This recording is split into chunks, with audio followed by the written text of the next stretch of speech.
So hello बच्चों, welcome to all. स्वागत है आप सभी का आपके इस यूपी बोर्ड वॉरियर्स के अमेजिंग प्लेटफॉर्म पे।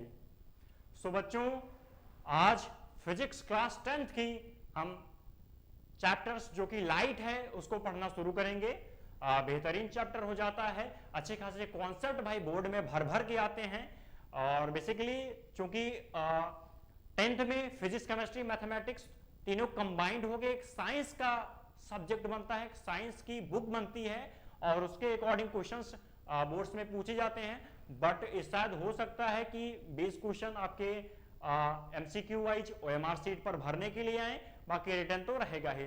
तो जो चैप्टर है अपना लाइट, इसका अच्छा खासा जलवा है। बट उसको शुरू करने से पहले एक मोटिवेशनल कोट जो कि आपके ब्लैक बोर्ड पे लिखा है, देखिए पढ़ते हैं इसको। कह रहा है, जीत लो हर लम्हा, बीत जाने से पहले लौटकर यादें आती हैं, वक्त नहीं। इसीलिए मैं कहता हूं कि पहले तो बात जो मैंने लिखी है वो तो लिखी है, बट इसीलिए हर लम्हे को जीने के लिए, क्योंकि लौटकर जो है वक्त नहीं आती, लौटकर यादें ही आएगी। और इसी के लिए जो दूसरी स्लाइड पे लाइन लिखा हूं कि जब पढ़ते पढ़ते बेटा रातें छोटी लगी, तब समझ लेना जीत का जुनून सर पे सवार है। ठीक है, पढ़ते पढ़ते रातें छोटी जब लगने लगी तो समझ लेना कि तुम्हारे जीत का जुनून तुम्हारे सर पर सवार हो चुका है। वक्त को जायज ना करिए और वक्त की इंपॉर्टेंस समझते हुए दोस्तों चलते हैं आज के बेहतरीन चैप्टर पर, जो कि हमारा चैप्टर है okay chapter class 10th unit first. The chapter name is light. Okay sorry, unit name is light and chapter 1। और चैप्टर का नेम क्या है बच्चों? चैप्टर का नेम बेटा हम देख रहे हैं और वो है reflection, reflection of light at spherical mirror. अर्थात स्फेरिकल मिरर, गोलीय दर्पण, गोलीय दर्पण। यहां पे बात होगी स्फेरिकल का मतलब हो जाएगा बच्चों गोलीय। तो गोलीय दर्पण पर हम देखेंगे रिफ्लेक्शन, और रिफ्लेक्शन मतलब होता है बच्चों परावर्तन के। फर्स्ट ऑफ ऑल परावर्तन पढ़ेंगे, उसके बाद अपवर्तन, विवर्तन, व्यतिकरण, ये सारी आगे आगे आगे आगे फिजिक्स की चैप्टर्स हैं, उनको हम आगे डिस्कस करेंगे। बेसिकली आपके यहाँ परावर्तन अपवर्तन ही क्लास 10th में। Okay so reflection of light at spherical mirror, गोलीय दर्पण पर प्रकाश का परावर्तन। ये दोस्तों आपकी एनसीईआरटी क्लास 10th की चैप्टर है, first chapter of physics. Okay sir, तो बेटा इसको स्टार्ट करने से पहले इस चैप्टर को समझते हैं, चैप्टर्स के एक एक वर्ड्स को समझते हैं। इसलिए मैं कहता हूं कि फिजिक्स में जो पूरी विज्ञान आपकी लिखी गई है, उस पूरी फिजिक्स के बुक में बेटा एक एक शब्द कहां पे का और कहां पे की और कहां पे और का यूज हुआ है, इसका भी अपना अच्छा खासा मतलब होता है। मतलब एक सेंस के साथ चलती है कोई भी शब्द अगर फिजिक्स में लिखा जा रहा हो। ओके सर, तो चैप्टर हमने जान लिया, परावर्तन और गोलीय दर्पण। मैं बताता हूं कि ये सारी चीजें क्या है, बेसिकली आगे आएंगी भी, लेकिन उसके पहले परावर्तन और गोलीय दर्पण को समझने से पहले एक कॉन्सेप्ट जो कि बीच में लिख उठा है, क्या है सर? ये है लाइट। What is this? प्रकाश, जो कि हमारे बेसिकली यूनिट का नाम है। तो सबसे पहले इसलिए मैं लाइट पढ़ूंगा क्योंकि यूनिट का नाम यही है। उसके बाद चैप्टर को अपन बाद में डिस्कस करेंगे। ठीक है सर, तो प्रकाश ये एक शब्द है फिजिक्स की दुनिया में, साइंस की दुनिया में एक शब्द होता है प्रकाश। तो चलिए समझते हैं। बेसिकली इसकी डिफिनीशन जो लिखी है तो लिखी ही है, बट इसको डिफिनीशन से नहीं हम एक अच्छे कॉन्सेप्ट के साथ समझेंगे। ठीक है सर। तो प्रकाश, प्रकाश को समझाने से पहले, चैप्टर शुरू करने से पहले जो इंट्रोडक्शन दी जाती है बुक में, जो बेसिकली है उसको मैं आप सभी को बताता हूं। कौन सी इंट्रोडक्शन है वो? जैसे इमेजिन करिए, ओके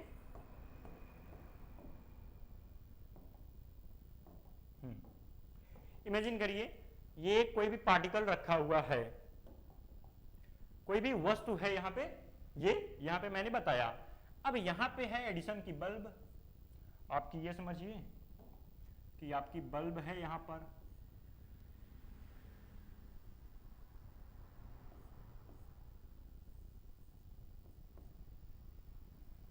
तार निकले हुए हैं और ऐसे ये दीप्तमान है, जल रही है बल्ब, लाइट आई है और बल्ब जल रही है। और देखिए जब बेटा बल्ब जलेगी और बल्ब से निकलेगा प्रकाश, ठीक है, बल्ब से निकलेगा प्रकाश और वो इस वस्तु पर मान लीजिए आया, मान लीजिए एक डार्क अंधेरा कमरा है और उस अंधेरे कमरे में ये वस्तु जो रखी गई है और उसमें जब बल्ब जलती है, अंधेरा कमरा है और बल्ब जली, और बल्ब जली तो बल्ब से निकला प्रकाश आया इस वस्तु पर, अर्थात इस फ्लैट पे आया। इस फ्लैट पे जैसे आया और यहीं पे खड़ा है कोई वस्तु, यहीं पे कोई व्यक्ति खड़ा है, इसकी आंखें हैं ये, और इस बल्ब से निकला प्रकाश इस वस्तु पर आया और फिर इस वस्तु ने इस प्रकाश को इस मनुष्य की आंख के ऊपर केंद्रित किया, ठीक है। बल्ब से प्रकाश पहले वस्तु पर गया और वस्तु से इस आदमी को दिखा। तो देखिए इसमें क्या हो रहा है, इस आदमी को कुछ चीजें यानी ये वस्तु दिखाई पड़ रही है, ये वस्तु अर्थात ये फ्लैग इस आदमी को दिखाई पड़ रहा है। ये क्यों दिखाई पड़ रहा है, किस वजह से इस व्यक्ति को यह फ्लैग दिखाई पड़ रहा है, यही कारण है आपका प्रकाश, ठीक है। प्रकाश के बारे में एक और महत्वपूर्ण बात, जो कि प्रकाश खुद नहीं दिखता परंतु वह वस्तुओं को दिखाता है। प्रकाश जो है खुद नहीं दिखता, ये बहुत ही इंपॉर्टेंट पॉइंट हो जाता है बच्चों। कभी कभी बोर्ड में पूछता है क्या कि प्रकाश जो है, प्रकाश स्वयं दीप्तमान नहीं है, अर्थात स्वयं दिखाई नहीं देता, स्वयं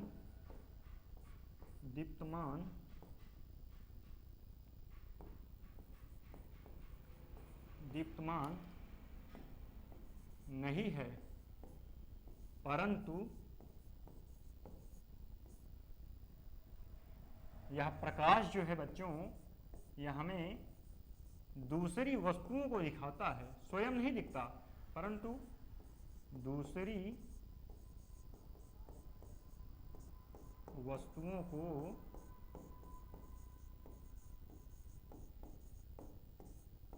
दिखाता है, ठीक है। इंपॉर्टेंट पॉइंट हो जाता है कि प्रकाश जो है स्वयं तो नहीं दिखता परंतु हमें दूसरी वस्तुओं को दिखाता है। तो एक इमेजिन करिए कि अंधेरा कमरा है और उस अंधेरे कमरे में आप जैसे एंटर करते हो, मान लीजिए कोई मोमबत्ती जल रही है। अब मोमबत्ती से निकला प्रकाश वस्तुओं की उस कमरे में विभिन्न वस्तुओं पर टकराएगा और विभिन्न वस्तुओं से टकराकर आपकी आंखों में संवेदना व्यक्त करेगा, अर्थात आपकी आंखों पर कुछ इफेक्ट डालेगा और उस इफेक्ट से आप वस्तुओं को देखते हैं। वही प्रभाव, वही इफेक्ट ही प्रकाश है। उसी को वैज्ञानिक भाषा में प्रकाश का नाम बच्चों दिया गया है, ठीक है सर। तो बेसिकली इसके डिफिनीशन की बात करता हूं कि क्या डिफिनीशन लिखी गई है हमारे बुक्स में, तो वो पढ़ते हैं बच्चों। और वो डिफिनीशन है कि लाइट अर्थात प्रकाश वह विकिरण है, प्रकाश जो है वह विकिरण है, किरण है जो हमारी आंखों को संवेदित करता है, ठीक है। संवेदित अर्थात प्रभावित करता है, हमारी आंखों के ऊपर कुछ ना कुछ इफेक्ट डालता है, हमें एक चकाचौंध जैसा महसूस होता है। तो वह कारण ही, वह विकिरण ही प्रकाश कहलाता है। तो ये बेसिकली डिफिनीशन की बात हो जाती है। प्रकाश की जो किताबी भाषा में जो इसकी परिभाषा लिखी गई है वो इस प्रकार की है, ठीक है बच्चों।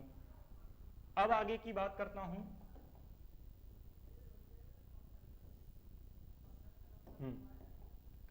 और प्रकाश के बारे में हम समझते हैं। तो प्रकाश को बेसिकली समझ लिया हमने कि यह स्वयं तो नहीं दिखता, एक पॉइंट मैंने पहले लिखा दिया, स्वयं तो नहीं दिखता परंतु दूसरी वस्तुओं को दिखाता है। और उसके बाद जो दूसरा पॉइंट आता है बच्चों इसमें, और वो है कि प्रकाश एक प्रकार की विकिरण ऊर्जा है। प्रकाश जो है एक एनर्जी है, एक ऊर्जा है। ये बात बहुत इंपॉर्टेंट हो जाती है बच्चों। प्रकाश एक प्रकार की विकिरण ऊर्जा है। तीसरा पॉइंट, यह एक प्रकाश यानी यह एक प्रकार की विद्युत चुंबकीय तरंग है, इलेक्ट्रोमैग्नेटिक वेव्स, विद्युत चुंबकीय तरंग। और बेसिकली ये विद्युत चुंबकीय तरंग की अवधारणा आपको क्लास 12th में मिलेगी जब आप करंट इलेक्ट्रिसिटी की बात पढ़ोगे। और समझिए कि ये विद्युत चुंबकीय तरंग ये क्या होती है सर, तो मैं आपको ये बताता हूं कि विद्युत चुंबकीय तरंग का क्या मतलब होता है। तो इसमें समझिए, विद्युत चुंबकीय तरंग अर्थात ऐसी तरंगे, क्योंकि ध्वनि भी एक तरंग है, अनुप्रस्थ तरंगे, अनुदैर्ध्य तरंगे आप लोगों ने पढ़ ही रखा होगा क्लास 9th में। तो ध्वनि एक तरंग है, उसी प्रकार विद्युत चुंबकीय तरंग वह तरंगे होती हैं जिनमें विद्युत क्षेत्र सदिश के साथ चुंबकीय क्षेत्र सदिश भी उपस्थित हों। ठीक है, अर्थात विद्युत क्षेत्र और चुंबकीय क्षेत्र जब दोनों मिक्स हो जाते हैं तो इस प्रकार की बनी हुई तरंगें क्या कहलाती हैं बच्चों, वो कहलाती हैं हमारी विद्युत चुंबकीय अर्थात इलेक्ट्रोमैग्नेटिक वेव्स। समझिए, मान लीजिए ये इसका आधार होगा विद्युत चुंबकीय तरंग का, अगर सीधी जा रही है तो उसमें जो विद्युत क्षेत्र होगा वो इस प्रकार होगा। मान लीजिए वो उसके अनुप्रस्थ काट में चल रहा होगा, जो विद्युत क्षेत्र होगा वो मान लीजिए इस प्रकार ऊर्ध्वाधर रूप में चल रहा है, परंतु उसी प्रकार जो चुंबकीय क्षेत्र है वो इसके क्षैतिज रूप में, वो इसी के क्षैतिज रूप में अर्थात 90 डिग्री पर ये दोनों चलेंगे। तो इसमें आप समझ सकते हो कि एक या तो इसको अगर आप विद्युत क्षेत्र मान रहे हो तो आप इसको चुंबकीय क्षेत्र मानोगे, चुंबकीय क्षेत्र हो जाएगा। तो इस प्रकार की जो मिक्सअप तरंगे चलती हैं बच्चों, यही तरंगे विद्युत चुंबकीय तरंगे हैं। और प्रकाश भी, क्योंकि आगे वैज्ञानिकों ने, हाइगेंस ने, बेसिकली वैज्ञानिक का नाम है हाइगेंस, और उन्होंने इसकी खोज की और बताया कि जो प्रकाश है ये भी एक प्रकार की विद्युत चुंबकीय तरंग है, अर्थात इसमें भी विद्युत क्षेत्र और चुंबकीय क्षेत्र प्रकाश में भी पाया जाता है।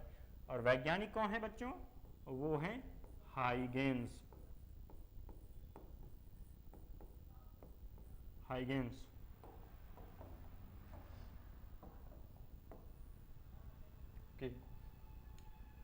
नेक्स्ट पॉइंट, फोर्थ पॉइंट क्या होता है बच्चों, फोर्थ पॉइंट है इसकी तरंग दैर्ध्य, अर्थात किसकी तरंग दैर्ध्य, प्रकाश की तरंग दैर्ध्य बच्चों। जो लाइट है, प्रकाश है, इसकी तरंग दैर्ध्य जो है, अब हम बेसिकली समझते हैं कि तरंग दैर्ध्य जो है, वैसे ये तो आपके 9th चैप्टर में मिल जाता है, पर फिर भी समझते हैं।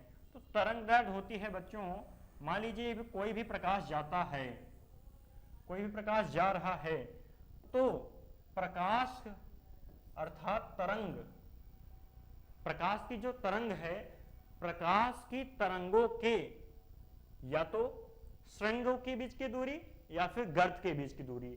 अब समझिए कि प्रकाश की तरंगों में श्रृंग और गर्त की बात क्या होती है। तो मैं आपको बताऊं कि जो प्रकाश ये चल रही है जिगजैग मोशन में, इसका जो ऊपरी सिरा होगा, ये ऊपरी सिरा श्रृंग कहलाता है, अर्थात श्रृंग ऊपरी वाले सिरे, यानी ये क्या कहलाएगा, यह भी एक प्रकार का श्रृंग है। और इसके नीचे जो गर्त हैं,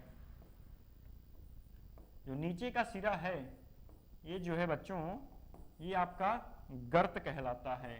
ठीक है, गर्त। तो ये समझिए कि तरंग कोई भी जा रही होगी, उसके एक श्रृंग से दूसरे श्रृंग के बीच की क्रमागत लेंगे, यानी ये श्रृंग और ये श्रृंग नहीं, ये वाला और उसके बाद ये वाला क्रमागत, इनके बीच की दूरी जो है वो तरंग दैर्ध्य होगी, और इसको डिनोट किया जाता है तरंग दैर्ध्य को बच्चों लैम्डा से। ठीक है, और या उसी प्रकार हम एक तरंग की गर्त को ले लें और दूसरे गर्त को ले लें, और इनके बीच की जो दूरी निकालें, वो भी एक प्रकार का बच्चों कहलाएगा हमारा तरंग दैर्ध्य। तो इसी की बात हो रही है बच्चों यहाँ पे कि इसकी तरंग दैर्ध्य अर्थात प्रकाश जो चल रही है विद्युत चुंबकीय तरंग दैर्ध्य, इसके एक श्रृंग से दूसरे श्रृंग के बीच की जो दूरी है वो 3900 एंगस्ट्रॉम से 7800 एंगस्ट्रॉम तक होती है। ठीक है, और एंगस्ट्रॉम में आपको बता दूं कि एंगस्ट्रॉम क्या होता है, तो एक एंगस्ट्रॉम होता है बच्चों 10 टू द पावर -10 अर्थात 10 की पावर -10 बच्चों एक एंगस्ट्रॉम की वैल्यू होती है। ठीक है, तो जल्दी जल्दी नोट कीजिए या स्क्रीनशॉट लीजिए, फिर आगे चलते हैं।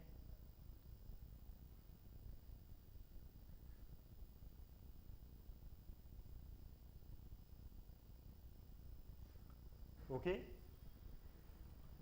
तो इतनी सारी बातें प्रकाश के बारे में हुई। आप होप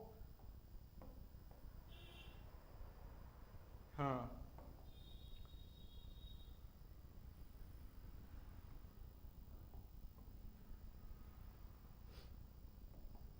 अब जो नेक्स्ट कॉन्सेप्ट आता है प्रकाश के चैप्टर में वो आता है बच्चों प्रकाश की आत्मनिर्भरता।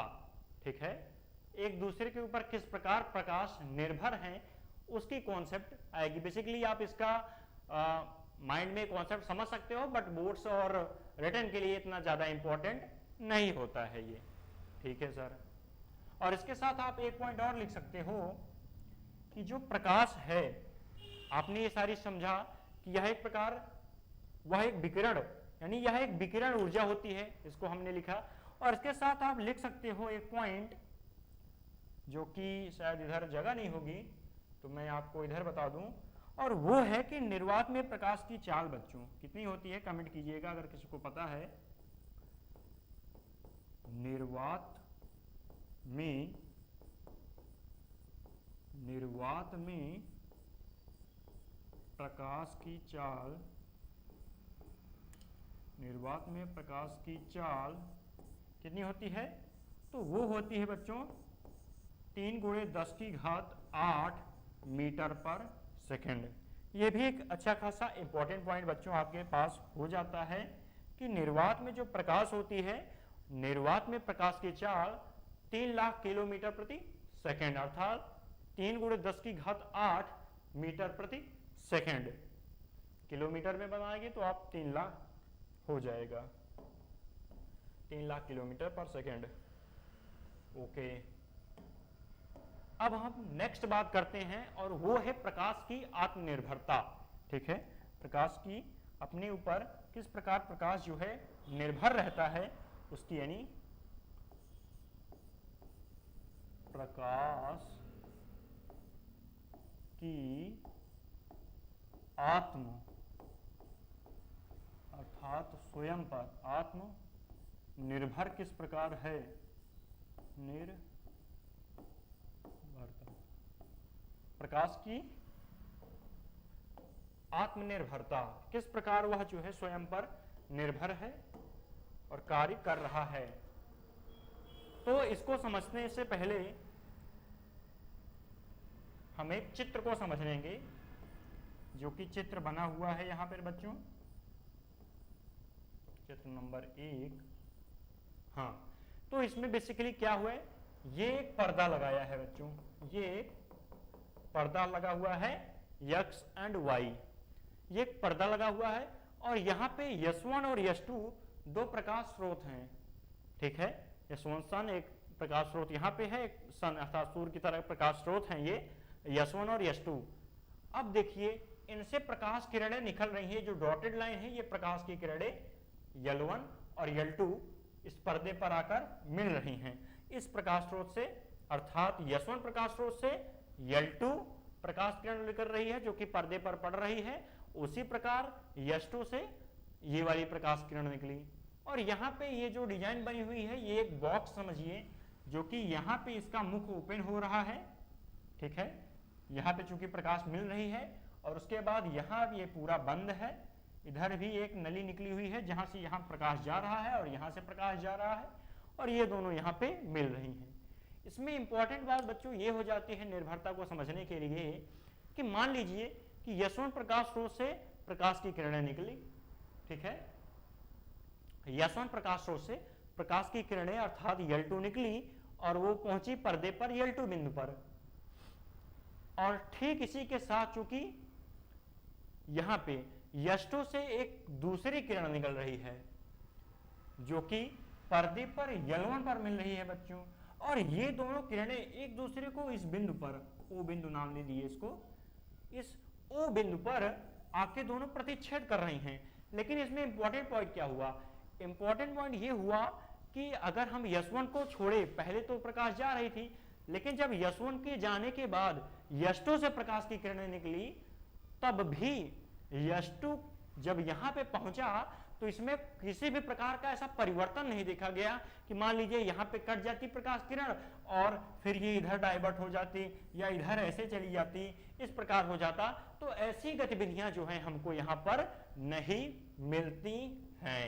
ठीक है, ये दोनों एक दूसरे पर या आपतित होकर या एक दूसरे के ऊपर केंद्रित होकर चली जाती हैं और इनमें थोड़ा भी अंतर नहीं आता है। तो प्रकाश की आत्मनिर्भरता की बात करते हैं हम, तो इसमें यह हो जाएगा कि प्रकाश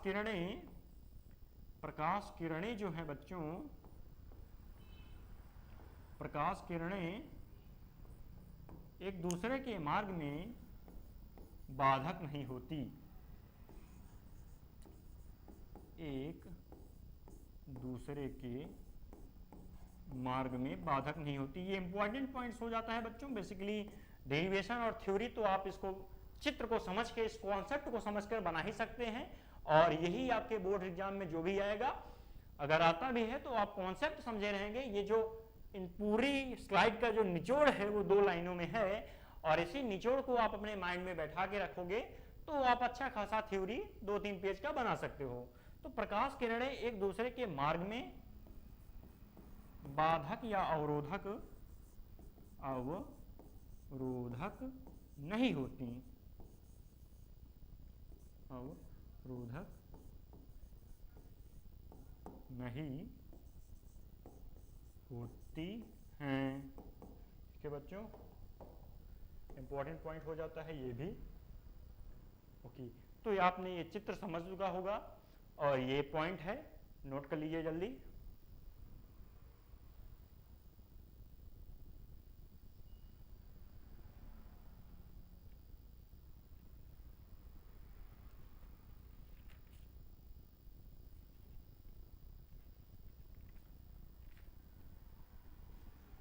ठीक, तो आगे चलते हैं बच्चों।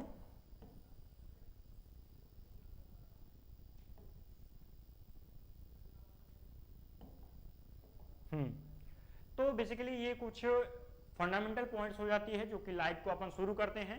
तो उसमें क्या क्या कि यही चीजें, यूनिट का नाम, ठीक है, लाइट है। बेसिकली हम लाइट को ही डिफाइन करेंगे, अच्छा खासा इसको विस्तार रूप में समझेंगे।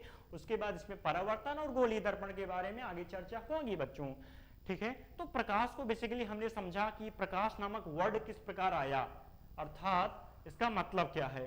तो इसकी जो परिभाषा, जो निचोड़ दिया गया है पूरे सारांश का, वो ये है कि वह विकिरण जो हमारी आंखों को संवेदित करता है, अर्थात हमारी आंखों पर इफेक्ट डालता है, चकाचौंध उत्पन्न करता है या कुछ हमको अनुभव दिलाता है, वह जो है, जो यह कर रहा है, वह प्रकाश का कार्य है, अर्थात वह प्रकाश कहलाता है।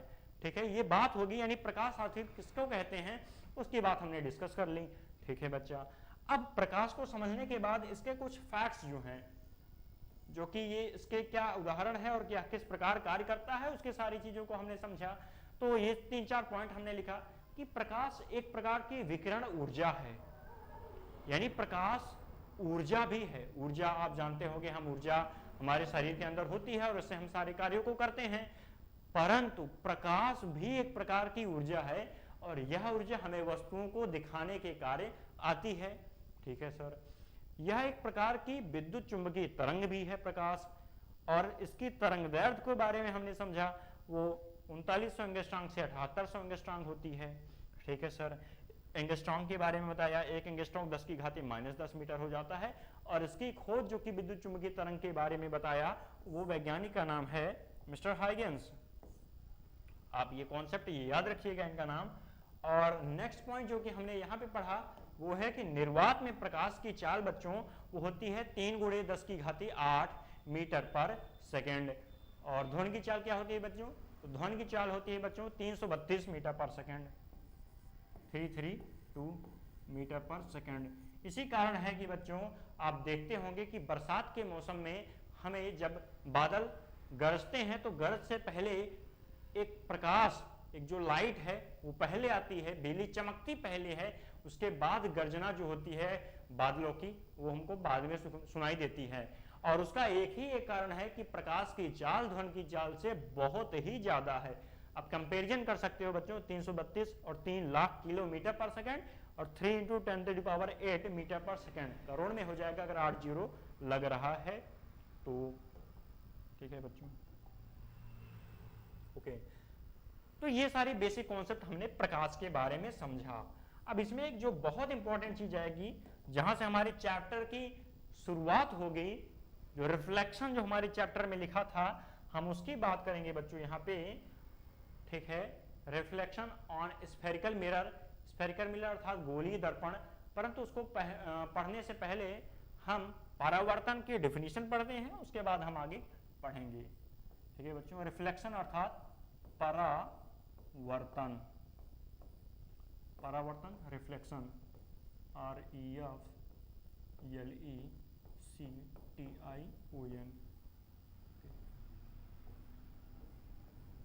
ठीक है, तो परावर्तन के बारे में हम समझेंगे। ठीक है बच्चों, परावर्तन अच्छा खासा कॉन्सेप्ट बनता है रिफ्लेक्शन का अर्थात परावर्तन का। तो परावर्तन आप समझ वर्ड से ही समझ रहे होंगे कि परावर्तित हो रही हैं कुछ चीजें, अर्थात अपवर्तित हो रही हैं। सॉरी, अपवर्तित तो अलग हो जाएगा, बट परावर्तित हो रही हैं। परावर्तित का बेसिक मतलब ये है कि कहीं से टकराकर वापस लौट के आ जाना, अर्थात ये वस्तु है, इस वस्तु को भेजूं तो ये आपके पास गई और टकरा के फिर वापस आ गई, तो इस प्रकार वापस लौटने की प्रक्रिया ही परावर्तन कहलाती है। तो ये समझिए। और परावर्तन हम बच्चों किसका समझ रहे हैं? प्रकाश का, तो इसलिए यहाँ पे प्रकाश की बात होगी। ठीक है, परावर्तन रिफ्लेक्शन ऑफ लाइट। तो प्रकाश के परावर्तन में बच्चों क्या होता है, इसके डेफिनेशन और डेरिवेशन के बारे में समझते हैं। और वो है कि कोई भी प्रकाश जब किसी चिकने अथवा पॉलिशदार सतह पर टकराता है तो टकराने के बाद प्रकाश का कुछ अंश वापस लौट आ जाता है। चिकने अर्थात पॉलिशदार सतह से टकराकर वापस लौटने की प्रक्रिया ही बच्चों परावर्तन कहलाती है। और दूसरा पॉइंट जो कि यहाँ पे चिकने वर्ड का यूज किया गया है वो इसलिए बच्चों क्योंकि अगर प्रकाश कोई भी चिकनी सतह पर ही टकराएगा तब ही उसका ज्यादा से ज्यादा भाग वापस लौटेगा। अगर वह खुरदरी सतह है तो वह उसको उसके अंदर जाएगा, उसके अंदर जो हम आगे पढ़ेंगे परावर्तन के नियम उसका सबका फॉलो नहीं होगा, और उससे क्या होगा कि प्रकाश की पूर्ण किरणें हमें वापस परावर्तित होकर नहीं दिखेंगी। तो इसकी डिफिनीशन की जैसे बात करते हैं तो आज हम परावर्तन की डिफिनीशन जानेंगे बच्चों, उसके बाद हम नेक्स्ट कॉन्सेप्ट और उसके नियम हम नेक्स्ट वीडियो में पढ़ेंगे। तो आप डिफिनीशन में जैसे लिख देता हूं तो वो है कि जब प्रकाश की किरणें जब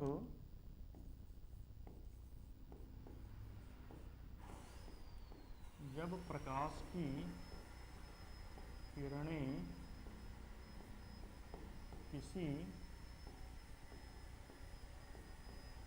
चिकने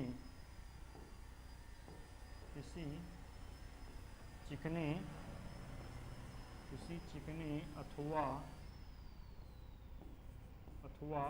पॉलिशदार, ठीक है,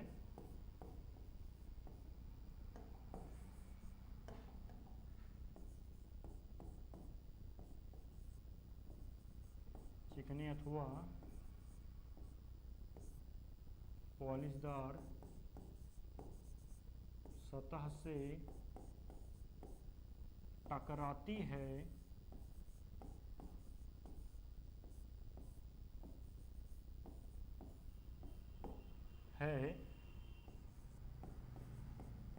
तब प्रकाश का अधिकांश भाग वापस लौटता है। तब प्रकाश का अधिकांश भाग वापस लौट आता है।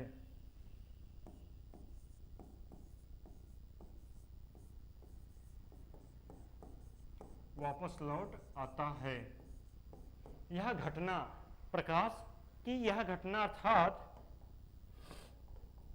परावर्तित होकर प्रकाश की किरणें किसी चिकने, यहां पे ये वर्ड बहुत ही इंपॉर्टेंट हो जाएगा बच्चों, चिकने अथवा पॉलिशदार सतह से टकराती है, यानी वहां से टक्कर होगा तब प्रकाश का अधिकांश भाग वापस लौट आता है। और यही घटना बच्चों, यह घटना जो है, यह घटना परावर्तन अर्थात रिफ्लेक्शन कहलाती है।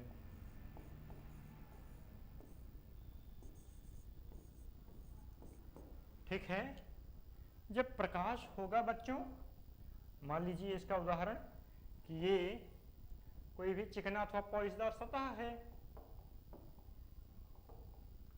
जब प्रकाश की किरणें चिकने अथवा पॉलिशदार सतह पे, मान लीजिए कि यहां से किरणें आई और इस आपके चिकने पॉलिशदार सतह, मान लीजिए ये जो है यहां पे बच्चों टक्कर खा रही है अर्थात टकरा रही है, तो पॉलिशदार सतह से टकराती है तब प्रकाश का अधिकांश भाग, या समझिए अगर वो पॉलिशदार सतह एकदम अच्छे से पॉलिश है और एकदम अच्छे से चिकना है तो अधिकांश अर्थात संपूर्ण भाग वापस लौट आता है।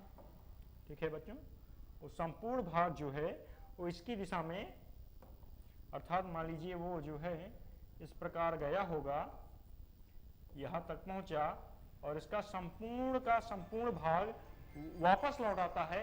और यही घटना बच्चों प्रकाश का परावर्तन कहलाती है, रिफ्लेक्शन ऑफ लाइट। ठीक है, और इसके आगे के कॉन्सेप्ट्स हम नेक्स्ट वीडियो में बच्चों चर्चा करेंगे। आप इस स्लाइड को पूरे अच्छे से समझ लीजिए और जो भी कॉन्सेप्ट हो उसको कमेंट बॉक्स में लिख दीजिए। So thank you, take care, good bye and जय हिंद, जय भारत, वंदे मातरम बच्चों।